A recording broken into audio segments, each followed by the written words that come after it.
Muito bem, gente. Olha só, o presidente Jair Bolsonaro lidera a pesquisa eleitoral que foi realizada aqui no estado de São Paulo pelo Instituto Paraná Pesquisas. Vou pedir para a nossa produção colocar na tela a arte que a gente separou aqui, ilustrando justamente essa pesquisa. É o seguinte, Bolsonaro, segundo o Instituto Paraná Pesquisas, possui 39,7% das intenções de voto aqui no estado, seguido de Lula, 36,4%, Ciro Gomes, 7,7%, Simone Tebet, 1,7%, e aí depois da senadora do MDB aparecem Pablo Marçal com 0,8%, candidato do PROS, pré-candidato do PROS, André Janones, do Avante, com 0,7%, Vera Lúcia, do PSTU, com 0,7%.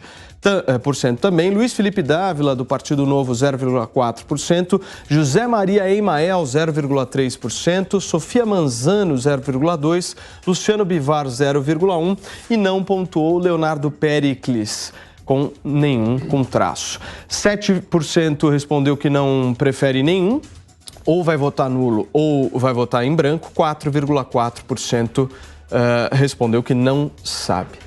O Instituto Paraná Pesquisas ouviu 1.820 eleitores em São Paulo entre os dias 27 e 30 de junho, em 77 municípios aqui do estado. É importante registrarmos aqui que a pesquisa foi também registrada no Tribunal Superior Eleitoral com o protocolo BR-03362/2022.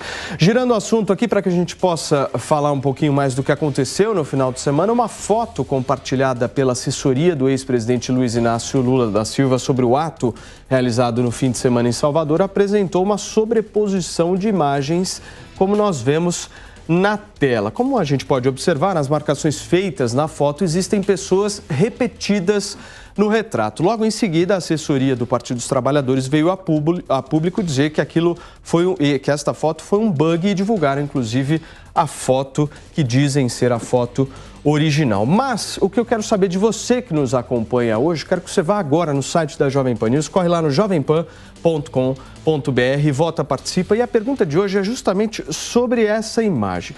Você acha, na sua opinião, que essa foto que foi divulgada pelo Partido dos Trabalhadores, ela foi divulgada dessa maneira porque ocorreu um erro técnico ou, na sua opinião, foi uma tentativa explícita de manipulação? O que você pensa sobre isso? Foi um erro comum, um bug ou uma tentativa de manipulação? jovempan.com.br, vai lá, vota, participa. No final do programa eu trago aqui o resultado parcial.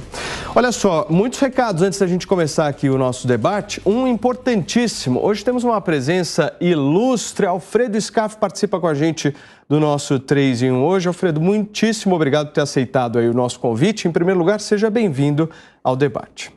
Obrigado, Paulo, Marco Antônio, boa tarde, boa tarde, Piperno. É uma honra estar aqui com vocês sempre. Obrigado. Muito bem, e olha só, Piperno, olha quem está de volta, hein? Sentiu falta? Estava com saudade de Rodrigo Constantino. Bem-vindo! É aniversário dele hoje. Parabéns, seu aniversário, Constantino. Parabéns. Que maravilha. Muitas felicidades. Nada melhor como presente do que poder encontrar o Piperno, né, Constantino? Paulo, eu tô pedindo por um presente desses o ano inteiro. Assim, a coisa que eu esperava, a coisa que eu mais esperava no meu aniversário era poder debater política com o Piperno. Como diria filósofo do futebol, né, em prancha, quem pede tem preferência. Então estamos aí. Muito bem. Vamos por partes aqui para a gente poder organizar a nossa discussão. Eu queria uma avaliação de vocês sobre, em primeiro lugar, a gente vai falar sobre essa questão da foto aí divulgada pelo Partido dos Trabalhadores, mas vamos começar pela pesquisa do Paraná Pesquisas, que coloca o presidente da República em primeiro lugar. Consta, já que é seu aniversário, o que você acha disso? Boa tarde, Paulo. Boa tarde a todos, né? É impossível não juntar as duas pautas iniciais aí, né? Porque eu sempre desconfio das pesquisas, mas mesmo nessas pesquisas suspeitas, o presidente já passou o ex-presidente Lula, pelo menos em São Paulo, o que é o óbvio ululante, né? São Paulo carrega o PIB do país nas costas, tem muito mais gente trabalhadora nesse aspecto do que gente vivendo, por exemplo, de auxílios ou alguma coisa assim, e essa turma trabalhadora não quer a volta de uma quadrilha que destruiu a economia brasileira, né? Então faz muito mais sentido São Paulo ter uma folga aí bem maior do que esses números apontam, de preferência para o presidente Bolsonaro. De novo, né, essas pesquisas que apontam uma corrida apertada ou Lula na frente, elas não combinam com aquilo que a gente vê nas ruas, né, o Datapovo. E o Datapovo tem a ver exatamente com o debate dessa foto adulterada, né? O PT tentar convencer o Brasil de que foi um bug, de que foi um erro, né? Aliás, acontece o tempo todo, né? Eu posto muita foto nas minhas redes sociais e volta e meia tem lá eu duplicado, né? Acontece com muita frequência.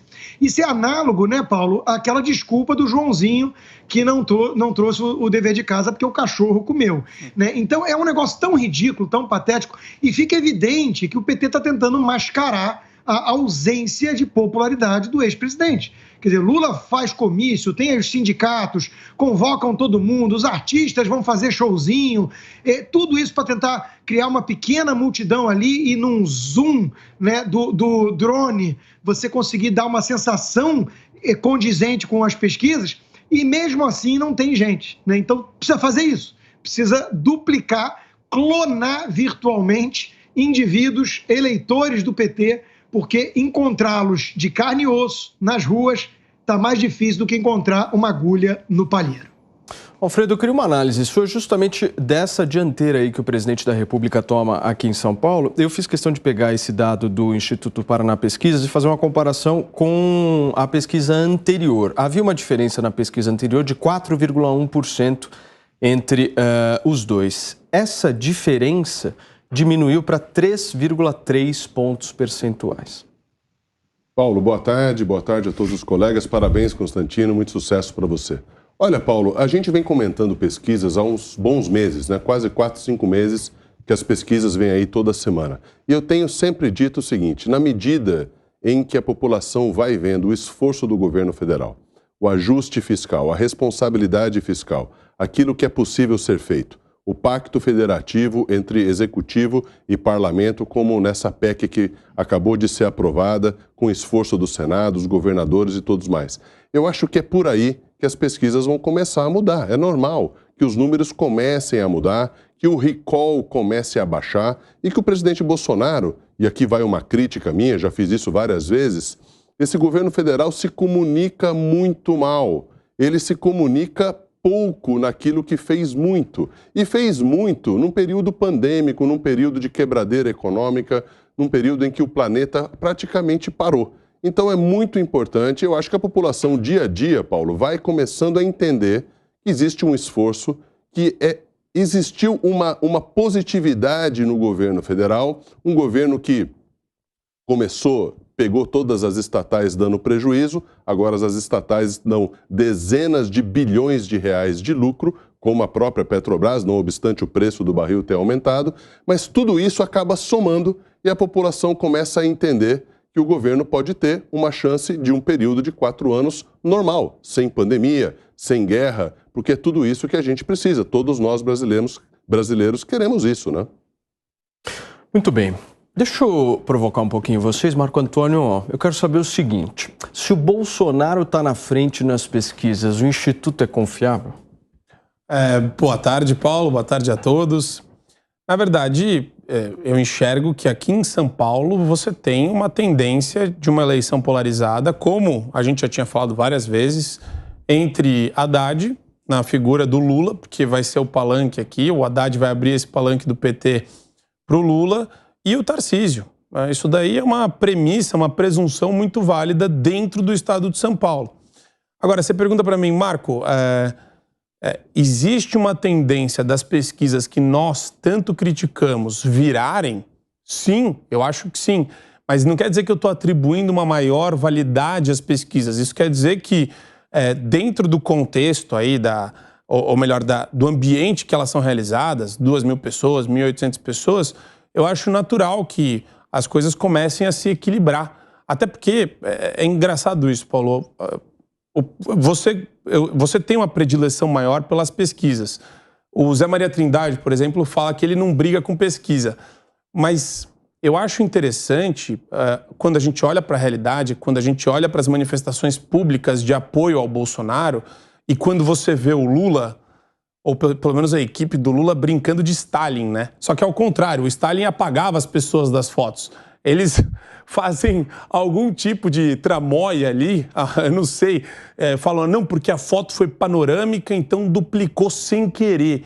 Só que, meu amigo, essa duplicação da foto panorâmica acontecer de maneira tão, né, sutil dentro do pessoal que está lá, sem falar que tem também uma manifestação religiosa no meio disso tudo. Parece que está tudo junto e misturado. Quer dizer, quando você vê essa disparidade no plano da realidade, é óbvio que fica uma dúvida, Paulo. A gente tem que expressar essa dúvida natural. E daí quando você vê, acho que é legal levantar esses pontos também. Quando você vai, eu já ouvi relatos de pessoas que foram nesses institutos de pesquisa como o Datafolha. Parece que você é consumido dentro de um ambiente enviesado também. Então, quem já foi no instituto e viu os profissionais que lá trabalham, fala, olha, aqui existe uma clara tendência política. Existe uma predileção política aqui dentro. Então, é natural que a gente queira ser convencido. Eu não quero convencer. Eu não dou a racionalidade assim, eu entrego ela simplesmente para qualquer instituto que aparece aí. É óbvio que eu vou ter um pé atrás, é óbvio que eu vou questionar. E é natural que eu faça isso, é natural que eu seja cético. Na verdade, esse é o natural, esse é o correto, esse é o fundamental.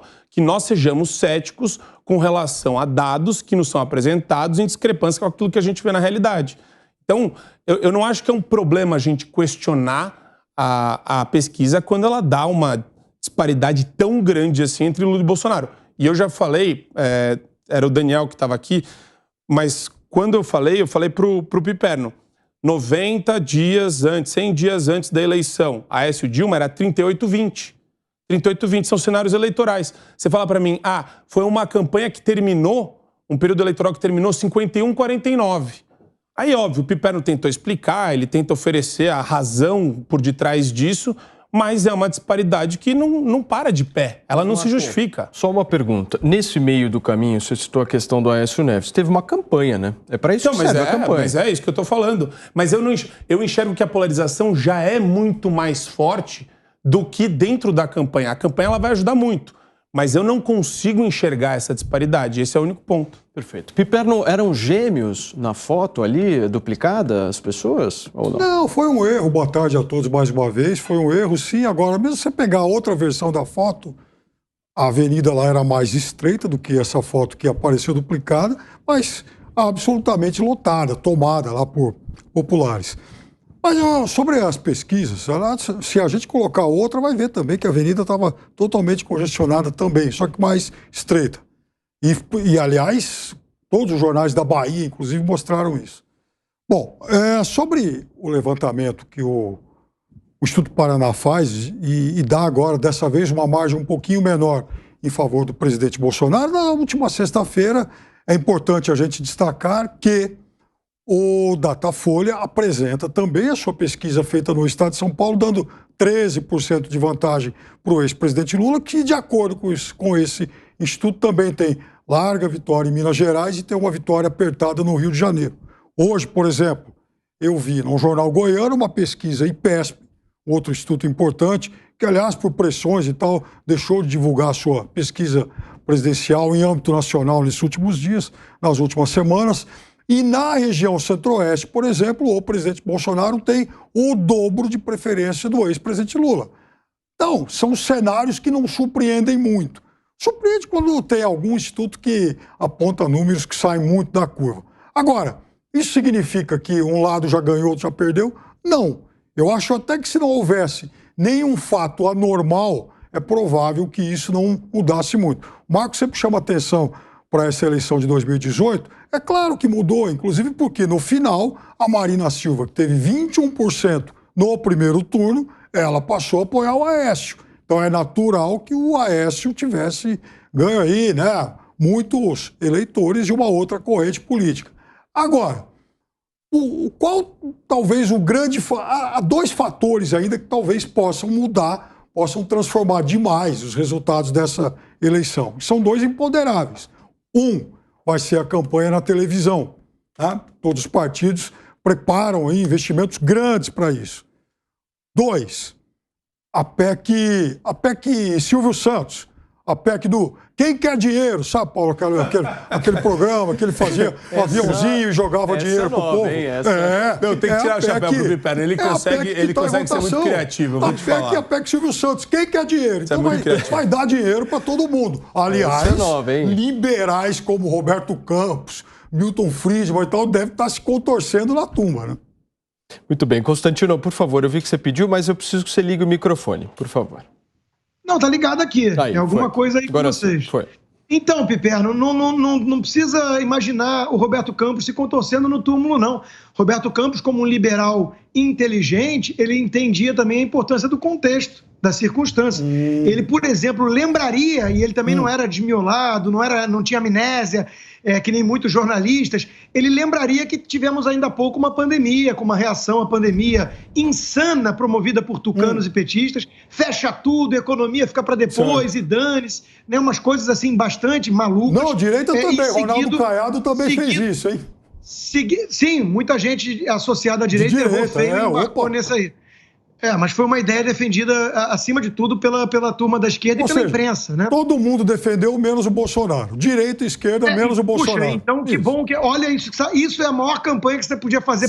Exatamente. Direita e esquerda. Repetindo que o Bolsonaro foi o único que acertou sozinho e remando contra toda a maré. Ele errou, mas ele defendeu sozinho. É verdade. Mas o mais importante é lembrar que teve o lockdown e tudo mais. Lembrar, porque tem especialistas aí que são formados em educação física, coisa assim, que eles até esquecem que teve lockdown ou mentem. Dizem assim, não teve nenhum lockdown, não. Ninguém foi impedido de trabalhar, imagina, né? São mentirosos nesse no mundo inteiro, né? E isso seguido de uma guerra, então, no mundo inteiro. Aí você imagina ser inflação na Espanha, saiu 10% outro dia. Aí é verdade. No ano é maior em 40 anos. Aqui nos Estados Unidos, idem. Então tem todo um contexto. A Grã-Bretanha está lá em cima, Constantino. Iria entender que o governo, nesse momento, tem que agir, entendeu? Para aliviar o fardo e impedir até mesmo uma convulsão social, coisas assim. Mas aí então, Constantino, você acertou um pedaço do argumento. Concordo contigo. A inflação hoje é um fenômeno mundial, né? Enfim, a Grã-Bretanha, que eu citei por último, tem uma taxa que está quase alcançando a do Brasil. Vejam só, né? Um governo conservador, aliás. A Alemanha é recorde, muitos países do mundo é. Até aí estamos de acordo. Aqui no Brasil não poderia ser diferente, subiu muito. Agora, Constantino, a diferença, uma das diferenças em relação a esses países é que o desemprego do Brasil ele cai muito mais lentamente. Porque nos Estados Unidos o desemprego abaixo. Não, isso é fake news. 9,5. Isso é fake news. Não, Constantino, caiu pra caramba, a expectativa era 10,2, veio 9. Deixa eu só terminar. Lembra que das suas férias? Criou milhões de vagas. Não, deixa eu só terminar. Só um parênteses para passar pro Marco. Só um parênteses para passar pro Marco. A mídia pipérnica está tão desesperada com a força, com a pujança, com a retomada econômica, que eles já estão dando manchetes nessa linha, viu, Piperno? A economia surpreendeu, mas a recessão deve vir ano que vem. Bom, o negócio está nesse nível. Então, deixa eu só complementar o raciocínio aqui, que eu não consegui, mas... Então, de fato, o desemprego aqui abaixou um pouco, abaixo de 10. É verdade. Só que não acompanhou a queda brusca, por exemplo, na Europa e nos Estados Unidos. Aí onde você mora, o desemprego está abaixo de 4%. Na zona do euro... Você não pode comparar isso sem falar de lei trabalhista, Piperno. Aqui o pessoal contrata e demite em uma semana. Contrata e demite. Cada hora... No Brasil no Brasil é duro contratar, Piperno. É duro contratar, tem que planejar bem. Rodrigo Constantino, aqui no Brasil, nós já tivemos desemprego de 4%, 5%, com as medidas, com todo aquele arcabouço legal de antes da reforma trabalhista. Então aqui o desemprego já foi muito baixo, mesmo com todo aquele arcabouço mais pesado, né, e tal. Então, o fato é que aqui agora está caindo muito mais devagar. E uma outra coisa, aqui nós temos para esse ano uma expectativa de crescimento muito menor que na zona do euro, por exemplo. Está muito lá em cima. Muito bem, vamos lá por partes. Eu gostaria de um minuto, Paulo, só para dizer o seguinte. Eu não consigo entender essa narrativa de quem quer dinheiro, sinceramente. Porque, olha só, se tem dinheiro é ruim. E se quebrou também é ruim. Mas é simples, vamos lá. Se a Petrobras deu um lucro de 50 bilhões e agora está sendo distribuído indiretamente para evitar o desemprego e num estado de emergência, que é mundial na questão da crise dos combustíveis, também é péssimo. Tudo é péssimo. Então, vamos fazer o seguinte, seria muito legal se a Petrobras tivesse quebrado por causa da pandemia. Aí o pessoal ia dizer, tá vendo? Quebrou por causa da pandemia. Que pena, né? Quebrou. Se todas as estatais tivessem dado prejuízo bilionário também por causa da pandemia. Mas não. Existe uma comemoração negativa dizendo o seguinte, como que deu lucro? Nossa, e não fazem nada com esse dinheiro? Aí quando fazem alguma coisa com o dinheiro que deu lucro, que é a distribuição indireta do Tesouro na PEC que foi aprovada por 99% do Congresso, reclamam também. Então não existe lado positivo no país para determinados conceitos, porque tudo está errado. Espera só um minutinho. É perfeito isso que ele falou, mas deixa eu só entrar. Eu vou entrar junto. De programa, o SCAF já mapeou a narrativa pipérnica. Eu vou entrar junto. O SCAF já entendeu o seguinte, a narrativa pipérnica é sempre ser contra qualquer coisa do governo. O governo não sou contra, só que só o governo... Peraí, vamos organizar. Só o governo não socialista. Peraí, Piperno. Perfeito, eu espero. Eu vejo que você já está levantando a cadeira. Piperno tá nervoso um pouquinho. Tá vermelho. Calma lá. Não. O SCAF me levantou a bola. Tudo bem, vamos lá. Então, se ele levantou, vou jogar mais um pouquinho aqui. O Piperno, a gente, no Boa Opinião, esses dias estava debatendo, ele falou que isso daí é um grande estelionato eleitoral. Aí eu falei, poxa, é o primeiro estelionato eleitoral que eu vejo com o apoio e a bênção dos partidos de oposição no Senado. E que provavelmente vai repetir na Câmara também. Exatamente. Só que ele não consegue explicar por quê. Porque existe uma racionalidade econômica, que o SCAF já colocou aqui, por detrás da PEC. Né? E eu acho engraçado como alguns meios de comunicação repercutem, né? A PEC kamikaze. Não. É a PEC dos benefícios, em caráter emergencial. E daí você entra na racionalidade econômica por detrás disso, é exatamente essa. A gente está falando de Eletrobras, a gente está falando de Petrobras, os lucros da Petrobras. Existe um ambiente econômico favorável onde o governo tem essa prerrogativa e essa oportunidade. Então, eu acho engraçado porque, na verdade, isso demonstra só uma coisa que a esquerda está antecipando ou prevendo com relação à PEC, que é uma espécie de desespero. Eles estão desesperados. Então, eles já recorreram ao Alckmin, tentando fazer um discurso de centro, meio bizarro, meio estranho. E agora que eles estão vendo que o governo está numa ascendente com relação a planos e projetos para as pessoas que estão sofrendo com isso, e são todas as ideias que eles tinham e que eles ficavam batendo durante o período pandêmico, que agora foram e estão sendo aprovadas e ratificadas pelo Congresso, eles não têm para onde ir no plano discursivo. Eles estão de mãos amarradas. Então a única coisa que eles podem fazer é voltar aquele grito lá, genocida, racista, misógino, fascista. É a única coisa que eles vão poder voltar a fazer. Veja que vai acontecer exatamente isso nos próximos dias. Piperno, em seguida o Constantino. Não, eu queria inclusive agradecer ao Alfredo quando ele traz aí esse tema estatais, porque olha, Alfredo, eu sou alguém que nesse programa único que defende muito essas empresas e os lucros que elas deram. Tem que dar lucro mesmo. E tem mais uma coisa. Também falei lá atrás que a Petrobras, quando se começou a, enfim, discutir esse aumento aí de preços de combustíveis, falei, olha, então se o governo está tão incomodado com isso, podia sim pegar os recursos da Petrobras, os dividendos que a Petrobras, os gordos dividendos, aliás, mais de 40 bilhões no ano passado, 18 só no primeiro trimestre desse ano. E agora você é contra. E repassar. Agora, então, Marco. Agora você é contra. Então, não sou contra. Aí que está o negócio. Primeiro, o governo, tão preocupado com o pobre, ele não tomou uma medida em favor dessas populações em 2021. 2021 várias. Você tem Pronamp, você tem uma série de incentivos, você tem o Auxílio Brasil. Enfim, essa turma toda. Não. Os caminhoneiros, o pessoal que vai receber Auxílio Brasil. Então você está falando de outra turma. Eu estou falando dos que serão... a guerra, né, Piperno? Estou falando a guerra crise do combustível nova, Piperno. É outro argumento. Agora é o seguinte...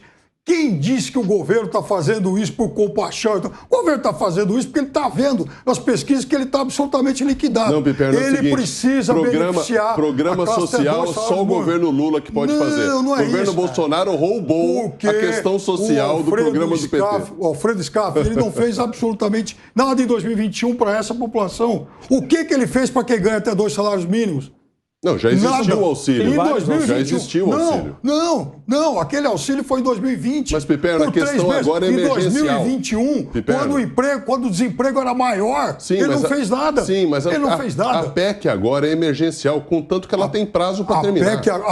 Então aí é muito importante. É importante mesmo, Você lógico. só vai passar não pode ser eternamente. até o dia 31 de dezembro. Em primeiro lugar, que ele não pode invadir, é orçamentário. Vote nos dois Mas então, ele não pode invadir. Ele não pode invadir. Mas já invadiu agora. E o que fez para invadir o orçamentário agora? Inventou um estado de emergência, algo que o ex-presidente do STF, Carlos Veloso, Paulo, advertiu que pode, inclusive, mudar a democracia. Porque cada presidente que tiver dificuldade cria uma PEC. Peraí, Constantino, vou pedir um tweet, por favor. A PEC foi aprovada pelo Congresso. Tão pesado agora que a minha tela começou até a piscar do nada aqui, eu não entendi o que era, estava tendo um bug. Vamos lá, os liberais de Quermesse, vamos lá. Isso é igualzinho ao seguinte, o presidente vai lá e faz uma motociata. Aí vem a turma pipérnica das redações de jornais falar que é eleitoreira. Só que ele faz desde o primeiro dia de governo. Então, igualzinho, o governo fez o marco do saneamento básico, que o PT votou contra, porque o PT quer o povo pobre, literalmente no esgoto, né, no esterco. Ele aprovou um monte de medida que beneficia a empregabilidade dos mais pobres, flexibilizando as regras, distribuiu recursos, fartos recursos, durante a pandemia, que não era ano eleitoral. Lembrando que no Brasil tem eleição de 2 em 2 anos, então sempre vai ter o argumento de que, mesmo não sendo a reeleição dele, ele está querendo ajudar aliados, municípios e tudo mais. Então, é uma narrativa tão desprovida de lógica. Quer dizer, o governo vem fazendo aquilo que é possível desde o começo desse cenário totalmente hostil e atípico, sem precedente. O ministro Paulo Guedes, com quem eu conversei antes de sair de férias, inclusive, ele explicou com todas as letras e de forma didática que até o Piperno entende, que ele disse assim, olha, nós estamos fazendo esse tipo de distribuição, que é o que o SCAF disse, com recursos extraordinários. Teve um lucro extraordinário da Petrobras, teve a venda da Eletrobras, teve a entrada de bilhões aqui. Em vez de manter isso para aumentar funcionalismo público, que nem querem os tucanopetistas, esse governo está devolvendo ao povo trabalhador. Trabalhador, não é artista decadente. Não é turma de mamatinha, Lei Rouanet, não é isso. Que é cara povo de pau esse trabalhador. argumento, hein, Constantino? E isso incomoda muito. Que cara de pau esse argumento, ou seja... Que vota contra saneamento básico. Vota contra saneamento básico, mas fala que defende os pobres. Então privatizamos Eletrobras para realmente pegar toda a grana e pagar num benefício eleitoreiro. Tá bom. E eu vou acreditar nisso. Eleitoreiro é sua interpretação. Tá bom. Ou seja, até junho ninguém tinha pensado nisso, mas as últimas rodadas de pesquisa nos induzem, então, a tentar mudar. Piperno, é melhor PEC do que canetada. Não existe canetada, existe lei. É PEC. Claro que é PEC. Ninguém PEC é lei, não é canetada. Ninguém disse que não é. E sabe o que é o mais bonito disso tudo, Paulo? Sem a necessidade de um mensalão, sem a necessidade de cooptar parlamentares você já tem no esquema escuso, e de petrolão. Sem a necessidade de recorrer a ilícito que a galera do PT fazia de maneira assim magistral. Era incrível como eles conseguiam fazer isso.